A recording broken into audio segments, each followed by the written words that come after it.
요하난과 이 유다 백성 이 무리들이 결국에는 애굽으로 향하게 됩니다. 그들은 자신들만 간 게 아니라 하나님의 뜻을 이야기하고 애굽으로 가는 걸 반대했던 예레미야 선지자와 바룩도 기어이 함께 끌고 애굽으로 가고 있었습니다. 그런 그들이 애굽의 다바네스에 이르렀을 때 이 하나님께서 예레미야 선지자를 통해서 한 가지 상징 행동을 하게 하십니다. 지난 시간에 우리가 그 내용을 좀 나누었었는데요. 자막입니다. 예레미야 43장 9절에 보면 이렇게 하나님께서 상징 행동을 명하십니다. 너는 유다 사람의 눈앞에서 네 손으로 큰 돌 여러 개 가져다가 다바네스에 있는 바로의 궁전 대문에 벽돌로 쌓은 축대에 진흙으로 감추라.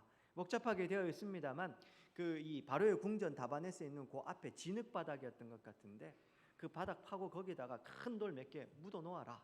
왜요? 나중에 바벨론 왕 느부갓네살이 이 애굽도 쳐들어와서 유린하게 될 것인데 그때 하나님의 명으로 묻어 놓았던 이 돌이 묻혀 있는 이 자리가 이 느부갓네살이 그 야전 막사죠. 거기에 이 막사를 치고 느부갓네살 왕의 왕좌가 놓이게 될 것. 애굽 전역이 느부갓네살의 이 손아귀에 있고 유린당하게 될 것을 하나님이 이 하나님의 심판의 도구인 바벨론 왕 느부갓네살을 통해서 애굽도 심판하실 것을 보여주는 상징 행동이었습니다. 오늘은 그런 하나님의 말씀에도 불구하고 끝끝내 애굽 땅으로 들어온 그들에게 하나님께서 다시 선지자 예레미야를 통해서 하나님의 심판의 메시지를 예언을 주시는 내용입니다. 본문을 좀 보십시오. 1절입니다.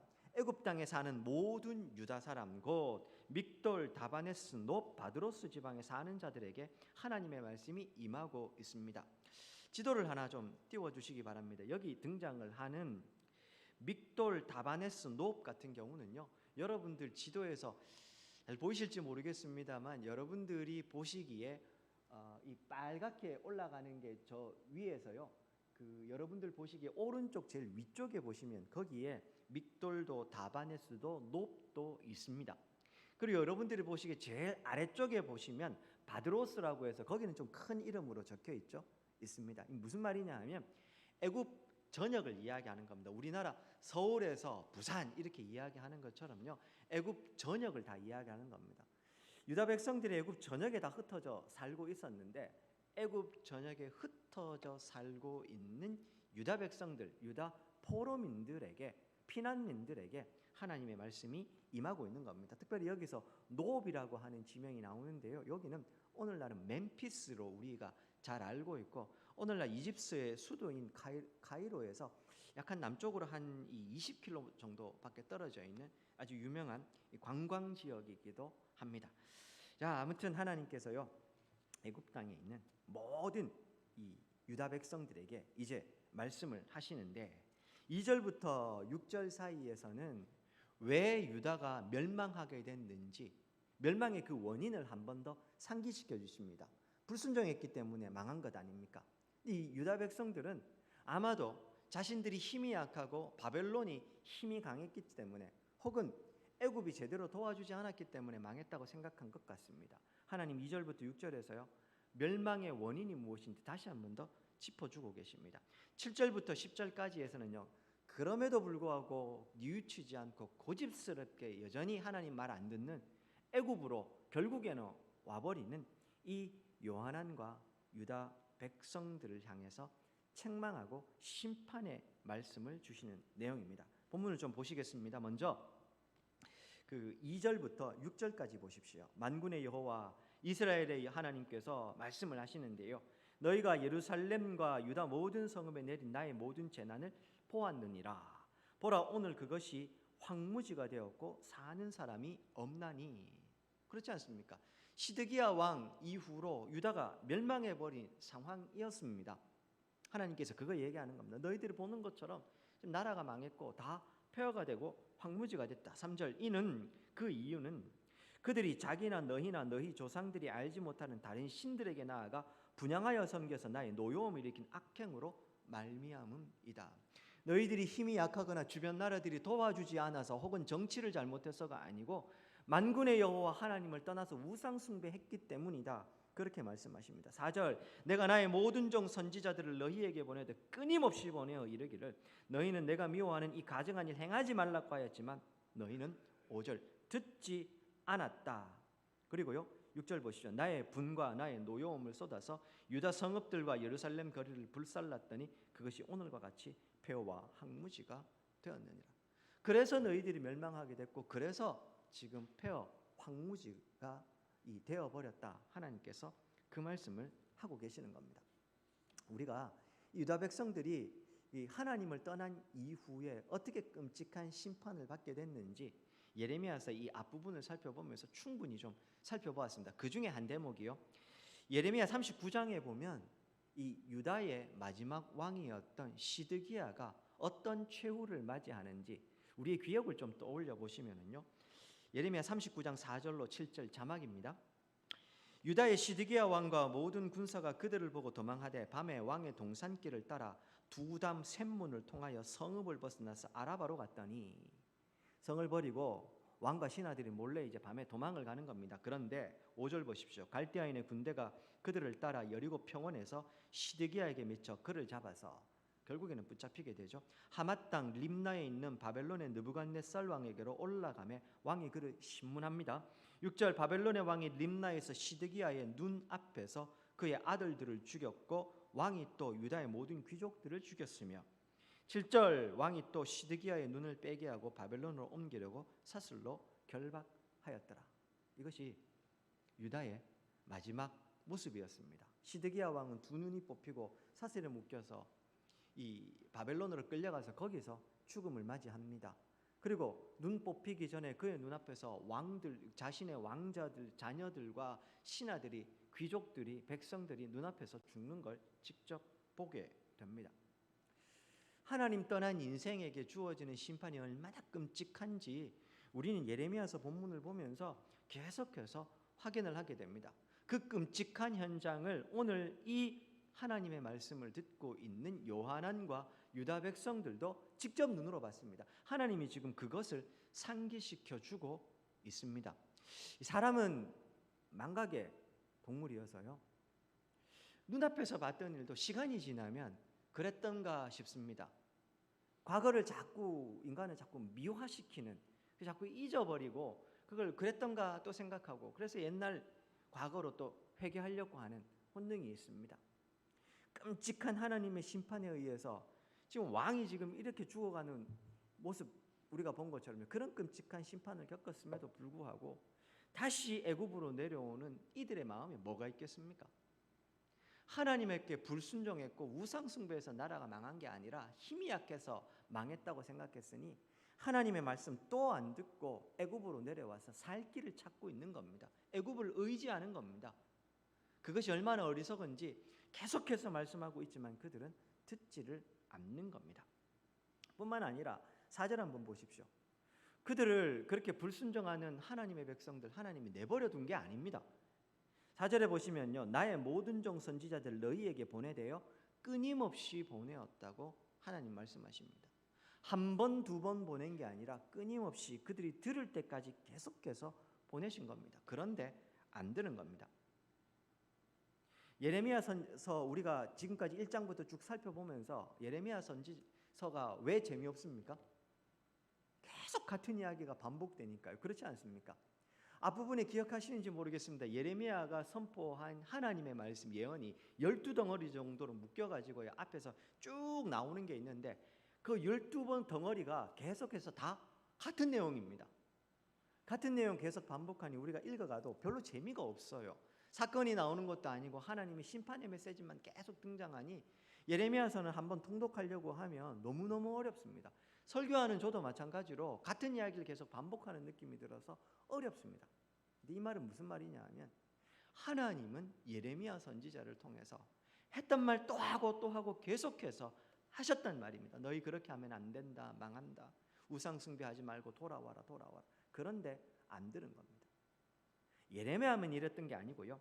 스바냐, 나훔, 하박국과 같은 선지자들이 예레미야와 동시대에 활동하면서 계속해서 하나님의 말씀을 전했었습니다. 그뿐입니까? 포로가 3번 포로기가 있었 포로로 끌려가게 되는데요. 1차 포로에 끌려갔던 인물 중에서 우리가 잘 아는 제일 유명한 인물 다니엘이 있었습니다. 그리고 다니엘서에 보면 다니엘이 그 끌려간 곳에서 하나님의 말씀을 어떻게 이야기하는지 우리 듣고 있지 않습니까? 하나님은 계속해서 끊임없이 당신의 백성들에게 말씀하셨고 하십니다. 문제는 하나님의 백성들이 귀를 막고 안 듣는 것이죠. 하나님의 마음이 좀 보이셔야 됩니다. 심판을 말씀하시지만 사실은 심판이 아니라 살아달라고, 제발 죽지 말고 살아달라고 말씀하시는 하나님의 말씀을 좀 들었으면 좋겠습니다. 오늘 새벽에도 그런 기도를 좀 하게 됩니다. 오늘 많은 성도님들이 또 주일 맞아서 교회로 오게 될 텐데, 하나님의 말씀 듣는 귀가 복된 귀이고 보면, 그 말씀이 들려지는 심령이 이 복된 심령이고 보면, 저는 저대로 열심히 준비하고 또 더 제대로 잘 준비해야 되지만, 사랑하는 성도님들 귀를 좀 열어주셔서, 마음을 열어주셔서 하나님의 말씀이 들리게 해달라고, 그 말씀이 생명으로 그 마음에서 좀 새롭게 좀 살아날 수 있도록 해달라고 또 기도하게 됩니다. 마당만 밟는 주일이 아니라 우리가 정말로 이 말씀 안에 있는, 하나님 말씀 안에 있는 생명을 경험하는 주일이 되면 좋겠습니다. 복음이 우리를 살리는 은혜가 있으면 좋겠습니다. 교회의 영광과 성도의 존귀함에 대해서 이야기를 늘 드리는데요, 성도의 존귀함이 무엇인지 제대로 알고 교회가 가진 영광이 어떤 것인지 제대로 아는 우리 성도님들이 되시면 참 좋겠습니다. 사랑하는 여러분, 성도의 그 존귀함은 세상에 그 보잘것없는 것들과는 비교할 수 없는 것들입니다. 세상의 것 비교할 수 없다고 말씀드려서 송구스럽습니다. 사실 우리가 눈앞에 보고 있는 세상의 것 번쩍번쩍하는 거 보고 있으면요, 돈, 명예 이런 것들부터 시작해서 사실은 보암직도 하고 이 먹음직도 하고 너무너무 좋아 보이지 않습니까? 근데 하나님의 영광이 무엇인지, 성도의 존귀함과 교회의 영광이 무엇인지 경험한 인생의 눈앞에 그건 보잘것없이 보이는 게 사실입니다. 근데 우리가 여전히 죄된 본성이 우리 안에 있어서 그것이 좋게 보일 뿐. 다시 기도합니다. 하나님, 오늘도 주일 정말 성도의 존귀함이 무엇인지, 복음이 말하는 생명과 능력이 무엇인지 제대로 서로 좀 듣고 깨닫게 되는 은혜의 주일이 되게 해달라고요. 그렇지 않으면 우리도 오늘 이 어리석은 요한안과 유다 백성들이 걸어갔던 길 걸어갈 수밖에 없지 않겠습니까? 특별히요, 코로나19 이후에 온통 불확실성과 더 불황이 깊어지는 시대에 우리의 마음이 자칫 잘못하면 먹고 사는 문제 중요하다고 우리도 유다 백성들처럼 살 길 찾아가기 십상이지 않습니까? 이러한 때에 정말 생명이 이 말씀에 있음을 알고 말씀을 붙잡는, 복음을 붙잡는 우리 성도님들 되시면 좋겠습니다. 이어지는 7절부터 이제 보시면요, 하나님께서 그런 그들에게 끝끝내 고집스럽게 애굽으로 갔기 때문에 어쩔 수 없이 주어지는 심판에 대해서 이야기하십니다. 먼저 7절과 8절 보십시오. 만군의 하나님 이스라엘의 하나님 여호와께서 이와 같이 말씀하십니다. 너희가 어찌하여 큰 악을 행하여 자기 영혼을 해하며 유다 가운데서 너희의 남자와 여자와 아이와 젖먹는 자를 멸절하여 남은 자가 없게 하려느냐. 8절에서는요, 큰 악, 그들이 행한 큰 악이 무엇인지도 보다 구체적으로 설명해 주십니다. 8절, 어찌하여 너희가 너희 손이 만든 곳으로 나의 노여움을 일으켜 너희가 가서 머물러 사는 애굽 땅에서 다른 신들에게 분향함으로 끊어버림을 당하여 세계 여러 나라 가운데서 저주와 수치거리가 되고자 하느냐. 결국에 그들이 애굽으로 간 것은 살려고 간 것이지만 하나님을 버리고 우상을 섬겼던 자신들 조상들의 모습과 전혀 다르지 않았던 것입니다. 특별히요, 참 안타까운 건 8절에 보시면은 하나님께서요, 우상을 지칭하시면서 8절 앞부분에 너희 어찌하여 너희가 너희 손이 만든 것으로 나의 노여움을 일으켜, 이렇게 표현합니다. 결국 그 우상이라는 게 사람의 손으로 만든 것 아니었습니까? 그래서 하나님 너희의 손으로 만든 것. 살아계신 하나님, 이스라엘 백성들 가운데 주권적으로 임재하시고 말씀하시고 또 그들과 동행하셨던, 세상을 창조하셨던 창조주 되신 하나님이 어쩌다가 이스라엘 백성들이 손으로 만든 그 보잘것없는 것들과 비교 대상이 되어 버린 겁니다. 하나님은 거기 계시고 늘 말씀하시는 분이신데 생명 없는, 말도 못하는 이 우상과 하나님이 동급으로 비교되는 상황에 이른 겁니다. 하나님 말씀하십니다. 너희의 손으로 만든 그것을 때문에 너희들이 그렇게 죽음의 길, 멸망의 길 걸어가고 있다고요. 사랑하는 여러분, 이것이 인생의 안타깝지만 죄된 본질, 본성입니다. 죄가 인생에게 끼친 심각한 영향들이 몇 가지가 있는데 그 중에 하나가 더 이상 죄로 인해서 인생은 올바른 판단과 선택을 할 수 없는 지경에 이른 겁니다. 죄가 인간을 그렇게 오염시켜 버린 겁니다. 그래서 올바른 판단도 못하고 올바른 선택도 못하는 겁니다. 생명의 길 걸어가야 하고 참된 진리가 무엇인지 알고 그 길로 가야 되는데 왜곡되고 오염된 결정을 인간은 내릴 수밖에 없습니다. 죄의 결과물인 것이죠. 오늘 하나님께서 그 안타까운 인생을 향해서 어찌하여 그렇게 말씀하고 계시는 겁니다. 물론 우상을 무조건 제가 너무 가볍게 이야기하는 것인데 우리가 우상에 빠질 수밖에 없는 이유도 있죠. 왜요? 너희의 손으로 만든 것, 이 말 안에 모든 것이 들어있습니다. 하나님의 말씀대로 살아가려고 하면요, 내 욕심도 죽여야 되죠. 욕망도 죽여야 되죠. 내가 내 마음대로 좀 살아보고 싶은데 이건 이래서 안 돼, 저건 저래서 안 돼. 온통 그런 것들 투성입니다. 그런데요, 사람의 손으로 만든 건 어떻습니까? 내 손으로 만들었으니 내 욕망을 채워줍니다. 채워줄 뿐만 아니라 내 욕망을 오히려 부추기는 것이죠. 그럴듯한 겁니다. 내 마음이 원하는 대로 다 들어주는 것이니 그래서 우상은 매력적인 겁니다. 사랑하는 여러분, 늘 말씀드리죠. 창세기 인간의 죄의 시작도요, 먹음직도 하고 보암직도 하고 지혜롭게 할 만큼 탐스럽기도 했던, 선악과가 그렇게 보였기에 그거 따먹는 것으로 죄가 시작이 됩니다. 죄는 다 그렇습니다. 우리가 이 죄의 본질을 잊지 말아야 할 겁니다.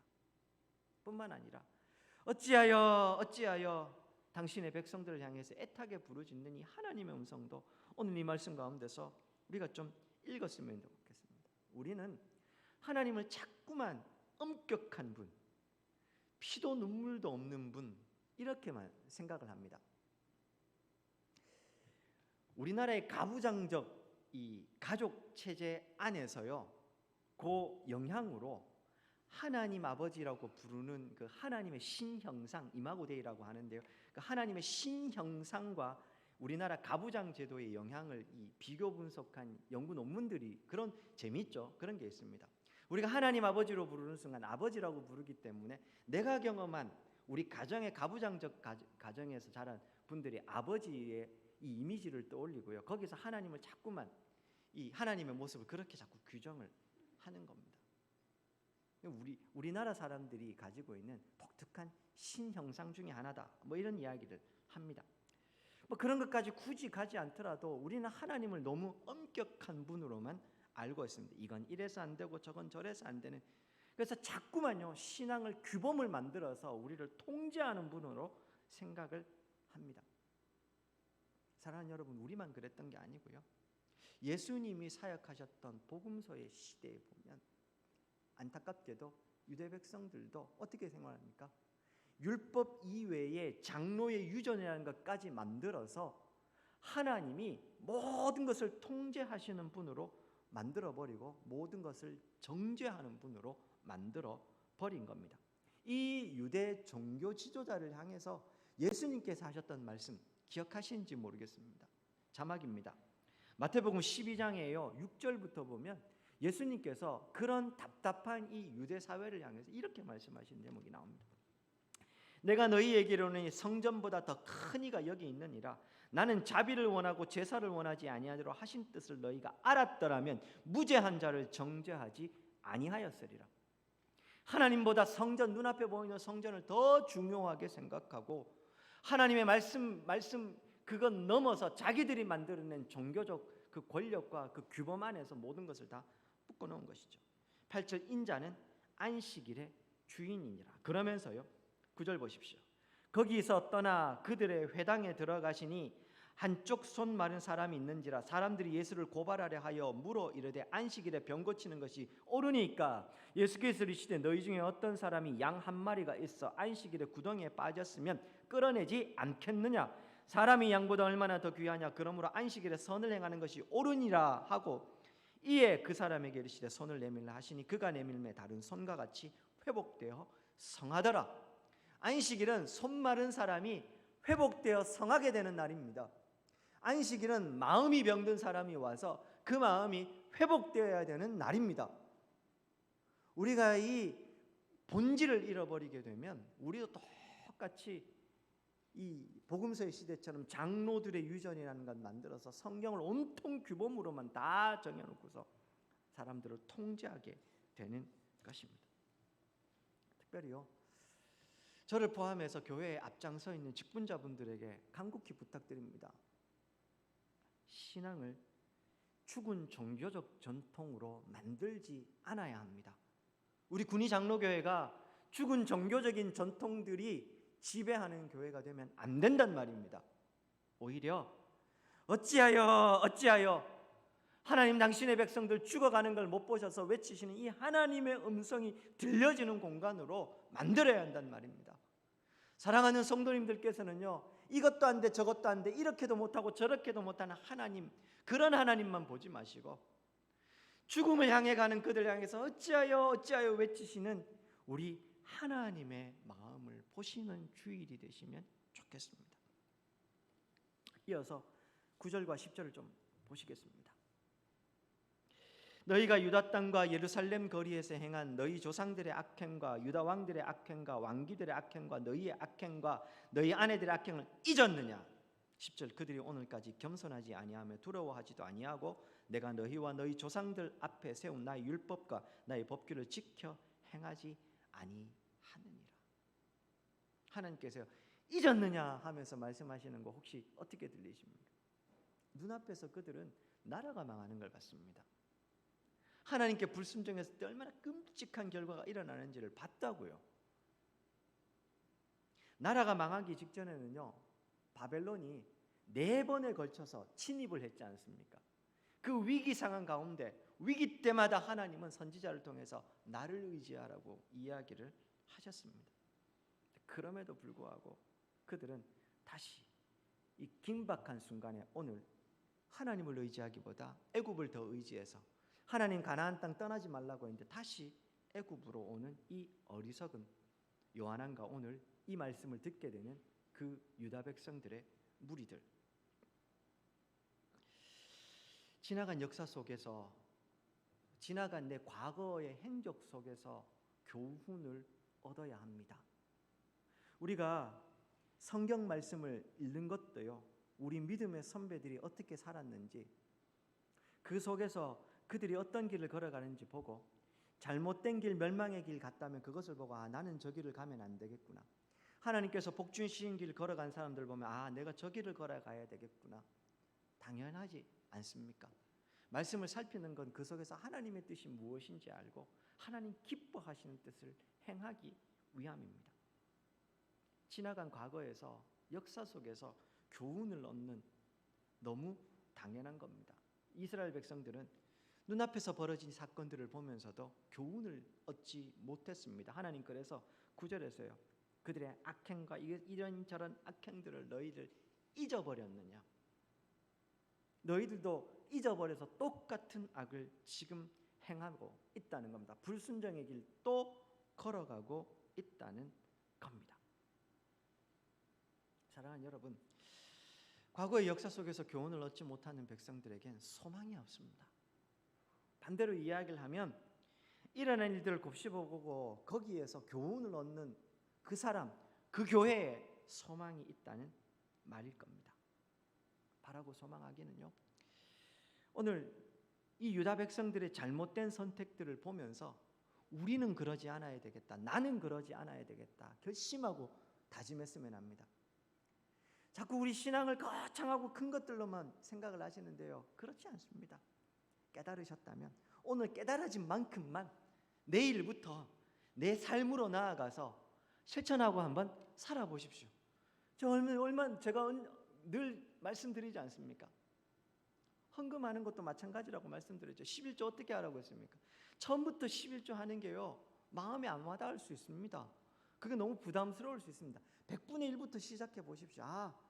100분의 1 정도 떼어서 살아보니 괜찮구나, 사라지는구나. 100분의 2 또 해보십시오. 그래도 사라지는구나. 마찬가지인 겁니다. 오늘 말씀이 내 마음에 깨달아지는 부분이 있어서 내가 평소에는 그렇게 살지 않았는데 이렇게 한번 살아볼까? 그만큼만 살아보십시오. 그래도 사라지면 사라지는구나. 그만큼 또 전진하는 겁니다. 신앙이 그런 겁니다. 매일매일 조금씩 앞으로 전진해 가시면 되는 겁니다. 그렇게 조금씩 걸어가면 1년 후, 5년 후, 10년 후 우리가 얼마나 많이 전진해 있고 앞으로 나아가 있겠습니까? 그렇게 하루하루 살아가는 저와 우리 성도님들 되시면 좋겠습니다.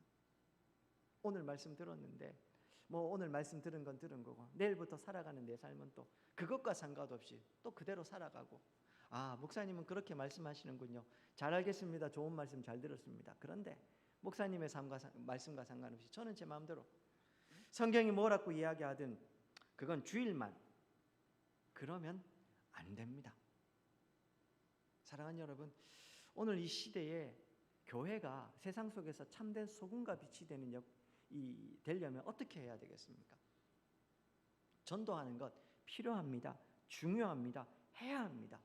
그런데요, 오늘날처럼 교회가 세상에 이 비난의 대상이 되고 있는 시대에 복음 전하는 거요, 20대 10대들은요 이미 이 친구들한테 자기가 교회 다닌다는 얘기를 부끄러워서 못하는 시대가 도래하고 있습니다. 우리 기성세대의 책임 아닙니까? 이러한 시대에 우리가 복음 전해야 된다, 전도해야 된다는, 말로 예수 믿으십시오, 교회 오십시오, 필요하지만 중요하지만 그것보다 더 중요한 것이 있습니다.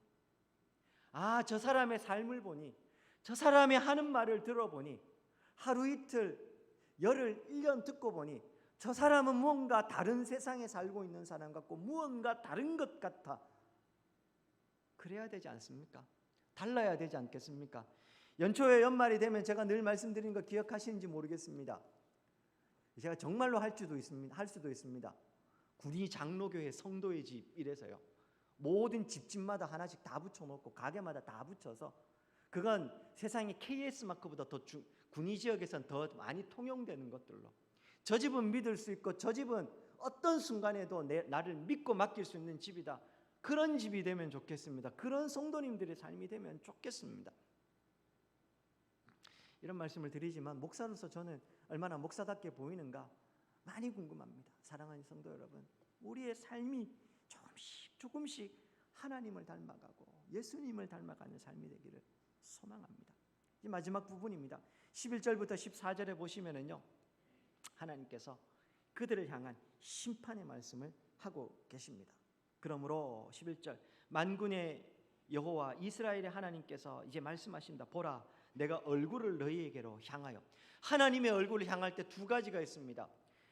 어려움 가운데, 고통 가운데 신원하시기 위해서 향하시는 은혜의 얼굴이 있고, 죄의 현장 가운데 있는 이들에게 심판자의 얼굴로 임하실 때가 있습니다. 오늘은 심판하신 얼굴로 너희에게로 향하여 환난을 내리고 온 유다를 끊어버릴 것이며, 12절, 내가 또 애굽 땅에 머물러 살기로 고집하고 거리로 들어간 유다의 남은 자들을 처단하리니 그들이 다 멸망하여 애굽 땅에서 엎드러질 것이라. 그들이 칼과 기근에 망하되 낮은 자로부터 높은 자까지 칼과 기근에 죽어서 저주와 놀램과 조рем과 수치의 대상이 되리라. 그래서 내가 13절, 예루살렘을 벌한 것 같이 애굽 땅에서 사는 자들을 칼과 기근과 전염병으로 벌할 것이다. 그렇게 하나님께서 말씀을 하고 계십니다. 지난 시간부터 우리가 살펴본 대로 저는 이 말씀을 지금 듣고 있는 요한안과 그 무리들, 왜 애굽 땅으로 갔습니까? 그들이 왜 애굽 땅으로 갔는지를 생각해 보면 13절에 하나님께서 예루살렘을 벌한 것 같이 애굽 땅에 사는 자들도 칼과 기근과 전염병으로 벌하리니라는 이 말씀은 끔찍한 말씀입니다. 우리가 잘 하는 말 있죠. 소나기는 피하고 봐야 하는 법. 그렇지 않습니까? 지나갈 거니까요. 유다는 지금 폐허가 되었고 거기다가 바벨론이 세운 총독 그다라까지 지금 죽은 상황입니다. 그 그다라에 죽인 죄까지 자기들이 다 뒤집어 쓰게 생겼습니다. 두려운 상황이죠. 폐허가 된 곳에 남아 있어봐야 살 길도 없고 바벨론 왕의 이 손길도 심판도 무섭습니다. 그래서 애굽으로 피하는 겁니다. 소나기 잠시 피하려고. 사실은 있는 그대로 드러난 사실로만 보면 요한왕과 오늘 그 일행들의 이 선택은 어리석은 선택이라고 할 수가 없습니다. 합리적인 선택, 그럴듯한, 충분히 그럴 수 있어 현실적인 판단이죠. 사람들은 어쩌면 처세술이라고 말할 수도 있을 겁니다. 그러나 성도는 세상의 지혜로 사는 사람들이 아니라 하나님의 말씀으로 사는 사람들입니다. 그리고 성경은 하나님의 말씀이야말로 참된 지혜요 지식이라고 말하고 있습니다. 자막입니다. 잠언 1장 7절, 우리가 잘 아는 유명한 구절. 여호와를 경외하는 것이 지혜의 근본이거늘 미련한 자는 지혜와 흉계를 멸시하느니라. 신약에서 복음서에서 예수님은 이렇게도 말씀하십니다. 마태복음 7장 23절 24절, 그러므로 누구든지 나의 이 말을 듣고 행하는 자는 그의 집을 반석 위에 지은 지혜로운 사람 같으니. 바울 사도도 이렇게 이야기합니다. 고린도전서 3장 18절부터 아무도 자신을 속이지 말라. 너희 중에 누구든지 이 세상에서 지혜인 줄로 생각하거든 어리석은 자가 되라. 그리하여야 지혜로운 자가 되리라.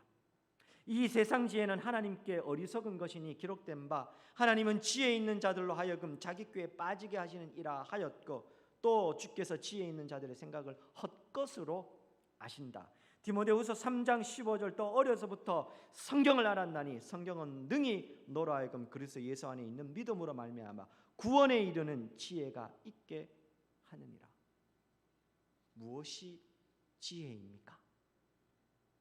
무엇이 우리가 참으로 이 세상 속에서 올바르게 참되게 사는 길이 되겠습니까? 소나기는 피하고 보는 법이 맞습니까? 그래서 애굽으로 가는 게 맞습니까? 현실적인 판단이요, 세상 사람들이 보기엔 그럴듯한 판단이 될 수 있지만 하나님의 백성에게는 틀린 판단입니다. 하나님은 원하지 않았습니다. 머물러 있으라, 내가 너희들을 보호하겠다. 그것이 하나님의 뜻이었습니다. 눈앞에 보이는 현실이 아무리 깜깜해 보이죠. 하나님의 말씀이 저기 빛나고 있으면 그 빛나는 하나님의 말씀 붙잡는 거, 그거 성도들의 삶이 될 겁니다. 세상이 말하는 처세술과 지혜에 속지 마십시오. 마지막 심판의 날 하나님 앞에 섰을 때 우리가 하나님의 말씀을 따라서 살았는지 세상의 처세술과 지혜로 살았는지 하나님께서 아시고 판단하실 겁니다. 그리고 한 가지 더요.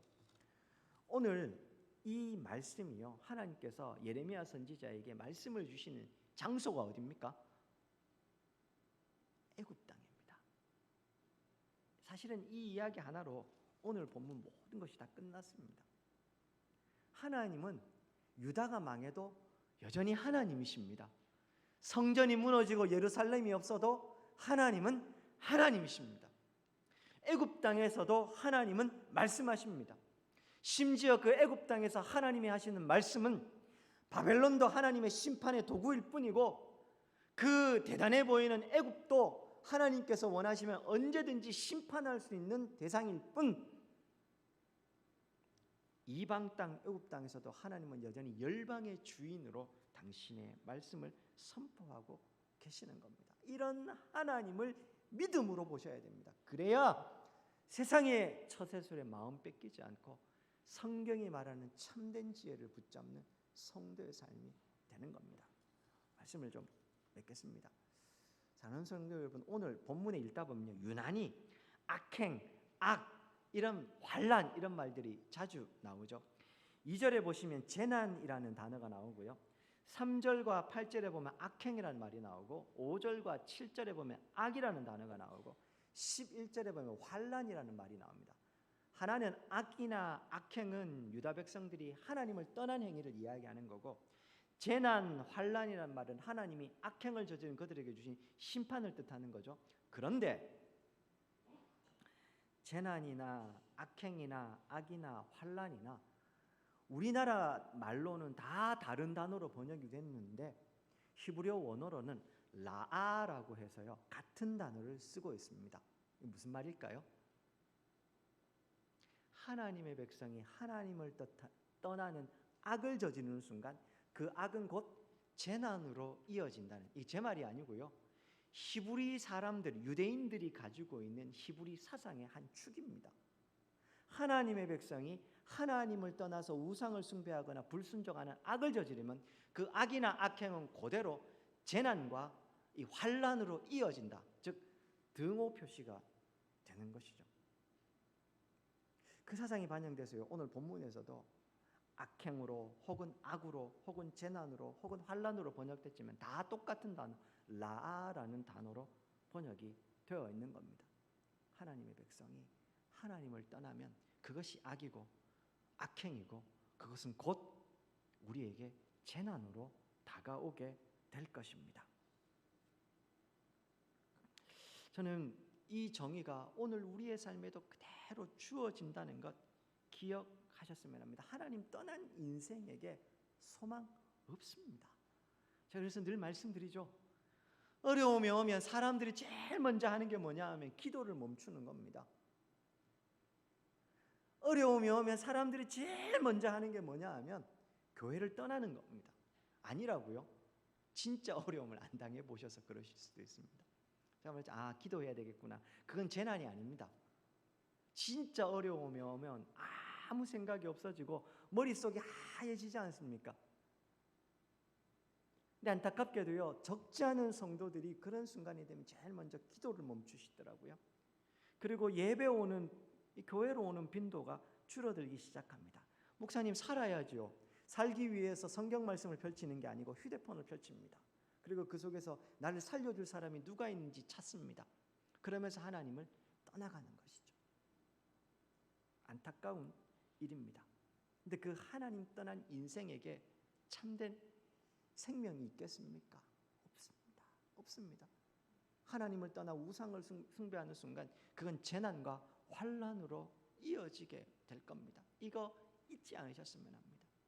오늘 심판에 대한 이야기를 하지만 결국 심판받으라는 게 아니고 이 이야기를 타산지석 삼아 너희들은 꼭 살아달라는 하나님의 이 마음, 어찌하여 말씀하시는 이 말씀을 우리가 좀 듣고 이번 한 주도 참으로 사는 길, 생명의 길, 진리의 길 걸어가시는 저와 우리 성도님 되시기를 주의 이름으로 축원드립니다.